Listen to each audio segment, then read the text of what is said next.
Yo les amis, c'est Kazin, j'espère que vous allez bien. On se retrouve pour la vidéo du blabla du soir. Bah tiens, je vais mettre quelques petits Pokémon. Quelques petits boosters Pokémon, je voulais dire, que je trouve très très sympa. Voilà, franchement, j'adore. C'est le seul booster loose que j'ai de Tempête Céleste. Et quand je vois cette illustration de Rayquaza, je la trouve dingue. Il faut que j'arrive à avoir des pochettes. J'en ai vu chez Cultura, mais je sais jamais si c'est le bon format. Et j'ai pas envie de dépenser 5 euros pour rien. Voilà, tout simplement. Alors, on va revenir sur un sujet qui m'était souvent demandé. Hein, c'est grosso modo, on pourrait voir un petit peu le scellé vs carte qui est à l'intérieur du scellé. C'est-à-dire une série donnée, par exemple un Soleil et Lune, de base par exemple, pourquoi pas, et de voir le prix des cartes. Et c'est vrai qu'en ce moment, surtout en ce moment, il y a une grosse déconnexion que tu... Enfin, en tous les cas, je l'observe, après, tu peux ne pas avoir le même point de vue que moi, hein. Qui plus est, c'est pas vraiment un point de vue, puisque si tu regardes les prix des items, on a une grosse déconnexion entre le scellé hein, de tout un tas de séries, hein, que ce soit sur Soleil et Lune. Bah, d'ailleurs, c'est ça qui est marrant, c'est sur le scellé qui est pas si rare en soi, hein, Soleil et Lune, XY, épée et bouclier, et certainement un jour écarlate et violet, on a une grosse déconnexion entre le prix des cartes d'un côté, des cartes qui sont évidemment sorties de booster, hein, donc Nirmint plus, parce que tu peux avoir du Nirmint en sortie de booster, je peux t'assurer que c'est catastrophique, hein. Bah, on l'a déjà vu. Hein. Nirmint, ça veut pas dire mint, hein, c'est deux choses complètement différentes. Et c'est vrai qu'il y a, je trouve qu'il y a une grosse déconnexion. On pourrait en citer plusieurs. D'ailleurs, j'ai fait des achats de cartes de Full Art XY en Nirmint, hein, tout simplement. Des cartes à 20, 30 euros en Full Art ou 40 euros en Full Art. Tu pourrais regarder sur Soleil et Lune, c'est pareil. Hein. Alors, j'ai pas acheté de cartes Full Art sur Soleil et Lune, mais tu as des Full Art qui valent 10, 20, 30, 40, 50 euros. Tu pourrais même voir les formats plus classiques comme les GX de fin de Soleil et Lune qui sont à 10, 15, 20 euros. Même des escouades qui sont magnifiques à 20 ou 30 euros. Tu prends par exemple la Full Art Magikarp avec Wailord de Duo Choc. Pourtant là tu es sur le Duo Choc, Full Art, Wailord et Magikarp. Je l'avais acheté je crois 20 ou 25 euros. Impeccable. La carte était impeccable. Alors, t'en as de moins en moins de ces annonces-là, et c'est vrai que c'est vrai que c'est plus flou. C'est ce que je pourrais plutôt dire sur ces séries-là. Disons qu'à partir de ou jusqu'à épée bouclier, c'est que en dessous de tout ce qui est à épée bouclier, XY Soleil et Lune, le Nirmint est à prendre avec des pincettes. C'est vrai que tu peux avoir de mauvaises surprises quand tu achètes des cartes sur internet, principalement sur ces séries-là, parce que on n'était pas à une époque où on mettait tout sous sleeve, et du coup tu peux avoir des mauvaises surprises. Mais en même temps, vu que les annonces, principalement sur des sites comme Card Market par exemple, tu as les personnes qui s'alignent souvent sur le prix. Bah voilà, tu regardes, tu dis ah mais ma carte elle est Nirmint. Tu regardes quelle est la carte qui est déjà en vente en Nirmint et toi tu t'alignes. Soit tu le vends au même prix, soit tu le vends un peu moins cher, soit tu décides de vendre plus cher. Mais tu n'as pas accès au Nirmint de la personne. Tu sais pas au final si elle a un vrai Nirmint ou en fait c'est un good qu'elle vend comme Nirmint. Et du coup tu peux avoir de super bonnes surprises. N'hésite pas à contacter, envoyer, demander des photos, etc. Donc voilà, tu fais ça, mais tu peux faire de très bonnes affaires sur XY, sur Soleil et Lune, et même sur épée bouclier. Et c'est vrai que tu as une déconnexion flagrante qu'il y a entre le scellé, surtout sur ces blocs-là, où tu as des boosters qui commencent. Un booster origine antique, sorti de display, c'est, je sais pas, une display ça doit valoir 3000 euros. Je sais même pas. Mais c'est des boosters qui valent peut-être 50 euros. 50 euros. Et sachant que, qu'est-ce que tu peux acheter pour 50 euros dans cette série-là? Bah, je peux t'assurer que déjà, tu peux acheter quasiment l'intégralité des full... Enfin, unitairement, hein, je parle. Les full art sont à ce prix-là. Les simples, les ex sont ultra pas chers. Moi j'en ai plein d'ailleurs des ex parce que c'est là où j'ai commencé à beaucoup ouvrir. Hein. Origine antique, j'en ai ouvert énormément. Et pourtant ça tombe pas, c'est pas facile à faire tomber les hits. D'ailleurs, j'ai déjà vu c'était marrant à une époque, il y avait des ouvertures, il y a peut-être un an, on voyait des ouvertures de display XY. Oh, la climatisation a été violente, parce que tu ouvrais une display à 2-3 000 euros, tu récupérais, allez, 200 euros de carte. Et c'est vrai que tu as une grosse déconnexion.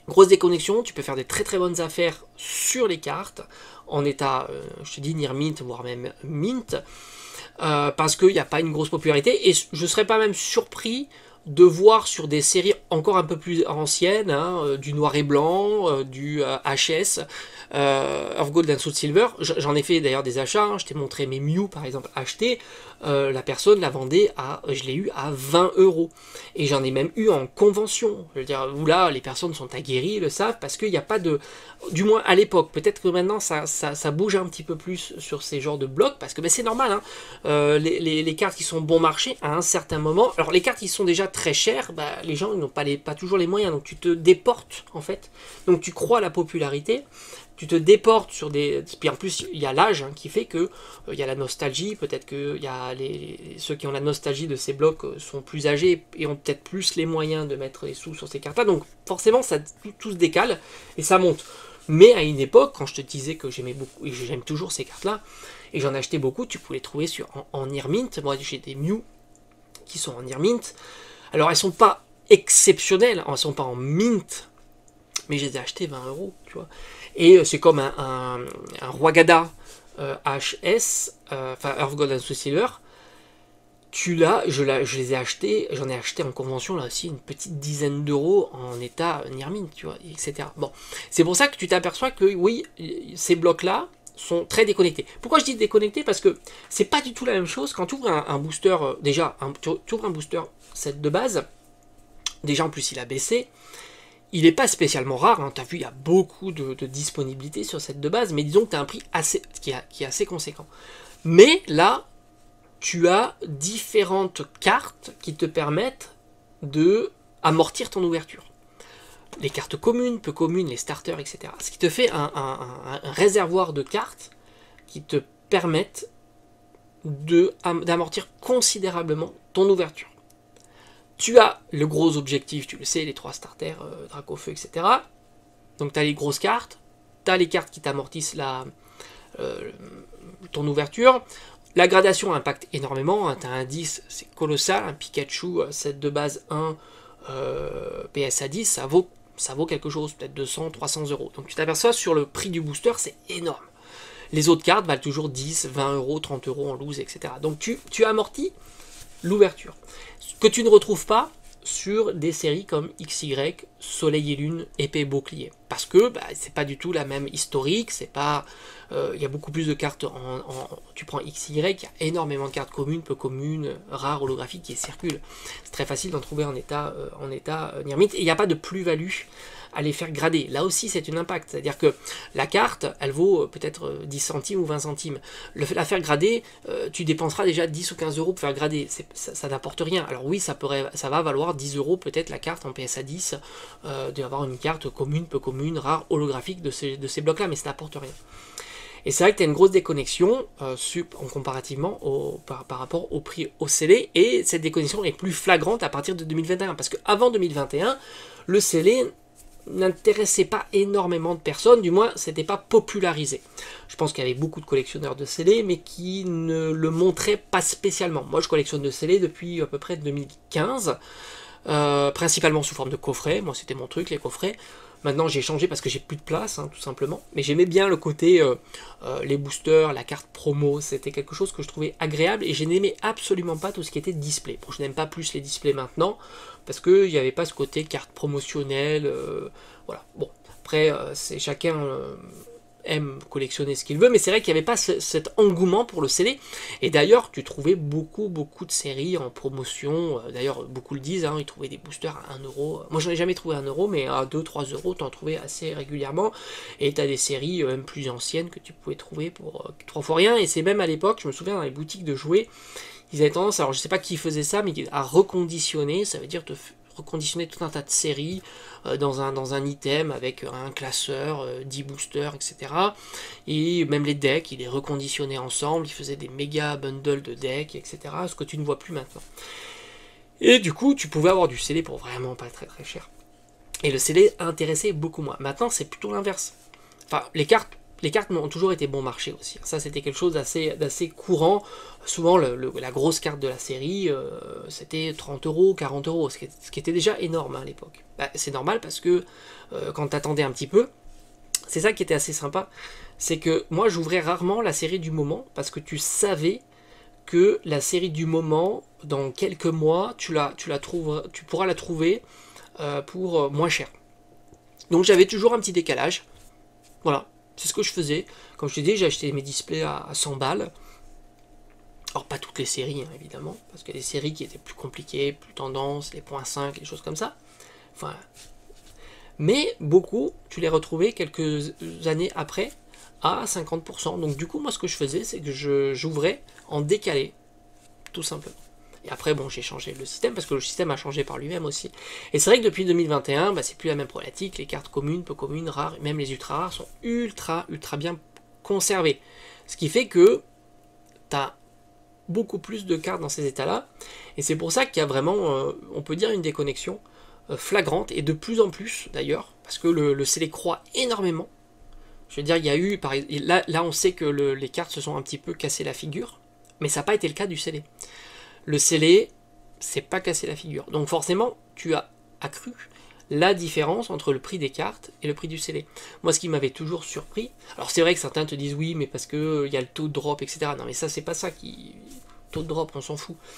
Le taux de drop, on s'en fout. Tant qu'il y a beaucoup de cartes sur le marché, le taux de drop, il change rien.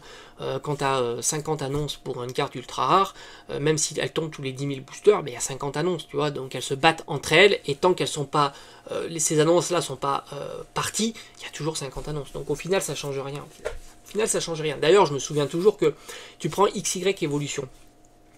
On te dit, c'était une série tendance à l'époque. En fait, pas tellement, parce que les holographiques, le Dracofeu holographique, il valait combien quand la série XY est sortie? 5 euros. Voilà. 5 euros, 10 euros, pas plus. Il a explosé, le Dracofeu XY Evolution, au moment où Pokémon a explosé, 2021. Et pourtant, XY était sorti, c'était le reprint, et on n'en a pas fait des... C'était pas le... Waouh, magnifique, etc. La série était belle, elle était populaire, mais les cartes valaient pas très très cher. C'était ça. Et d'ailleurs, tu as retrouvé du XY Evolution à 2 euros, 3 euros le booster. On en a retrouvé plein. Et c'est pour ça. Donc c'est pas... On n'est plus du tout dans le même schéma. Maintenant, les 25 ans, le Dracofeu, quand il est sorti, il n'a pas valu 5 euros, tu vois. Donc ça a beaucoup changé. Alors évidemment, on était sur un simple holographique sur XY Evo. Oui, mais on est toujours sur une simple holographique sur XY Evo, et il vaut une centaine d'euros. Et on est toujours sur une simple holographique. Alors oui, c'est vrai que les boosters sont plus chers, forcément, mais c'est pas suffisant. C'est pas suffisant. Et c'est vrai qu'on n'est plus du tout. Et tu t'aperçois qu'il y a une divergence qui est beaucoup plus grande entre les prix des cartes, qui souffrent un peu. Les prix des cartes, elles ont du mal à décoller. Et même en gradé, sauf si tu tires le 10, mais même en gradé, tu t'aperçois que ça souffre beaucoup. Tu peux même te permettre d'avoir des cartes gradées 9 au prix loose. Voilà, ça c'est quelque chose qu'on n'observait absolument pas, tu vois. Et tu peux te permettre d'avoir des cartes, tu as certaines cartes en gradé 9 qui partent quasiment au prix du loose, au prix du near mint, et pourtant quand tu es neuf, t'as un mint hein, quand même, c'est une très très belle carte. Et c'est vrai que tu peux te permettre d'avoir ce genre de cartes qu'on n'aurait pas vu. Et c'est vrai que les cartes elles souffrent, on peut pas dire le contraire, c'est impossible. Et il y a une grosse déconnexion, et c'est pour ça que ça m'a toujours... Ce que je t'avais partagé avec 151, c'est que là pour le coup, 151 c'est un peu l'inverse. C'est-à-dire que tu as un scellé qui est pas spécialement cher, on est aux alentours de 10 euros du booster, et tu as des cartes qui ne souffrent pas. Puisque les full art, elles sont déjà à 40-50 euros. 40-50 euros, c'est de la full art de Soleil et Lune et de XY. Et là, et pourtant, t'as pas le booster à 10 balles.